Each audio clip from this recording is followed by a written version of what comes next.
Bonjour, je continue à vous partager des extraits du livre du professeur Ratzinger, Vivre sa foi. 21 décembre, Dieu s'est fait petit enfant. Le Verbe s'est fait chair, voilà la vérité que Saint Jean nous communique. Mais il y a aussi la vérité mariale de Saint Luc, Dieu s'est fait chair.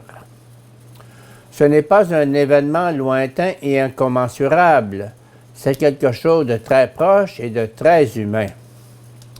Dieu est devenu petit enfant, il a eu besoin d'une mère. Il est devenu petit enfant, c'est-à-dire un être qui entre dans le monde en pleurant, un être dont le premier mot est un cri d'appel au secours, un être dont le premier geste consiste à prendre les mains pour chercher à tendre les mains pour chercher protection. Dieu s'est fait petit enfant. On nous dit aujourd'hui que tout cela fait partie d'un faux sentimentalisme qu'il conviendrait d'évincer. Le Nouveau Testament voit les choses autrement. Dans la foi de la Bible et de l'Église, il est fort important que Dieu ait voulu être un enfant, dépendant de sa mère et de l'amour protecteur des hommes. Il a voulu être dépendant pour réveiller en nous un amour purifiant et sauveur. Dieu est devenu un enfant, et cet enfant est dépendant. En cette nuit de Noël, on nous parle beaucoup de cet épisode évangélique où l'on voit la Sainte Famille rechercher un abri. N'est-ce pas lié à la condition de l'enfance? Et combien de fois n'a-t-on pas développé ce thème?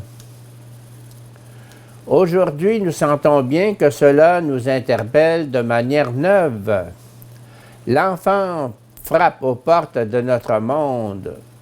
L'enfant frappe, il cherche où se réfugier. Et cette recherche atteint des réalités très profondes. Car ce n'est pas seulement l'environnement naturel qui est hostile à l'enfant, mais ce sont aussi les portes de notre monde humain qui se ferment aux enfants. Il n'y a pas de place pour eux. L'enfant frappe. Si nous en prenons conscience, ne nous faut-il pas reviser de fond en comble nos comportements à l'égard de la vie? Oui, il y a là quelque chose de très profond, puisqu'on touche finalement la question de la nature de l'être humain. Qu'est-ce qui fait qu'un homme est humain? Est-ce l'égoïsme ou la liberté confiante qui se s'est appelée à la communion de l'amour, à l'échange avec autrui?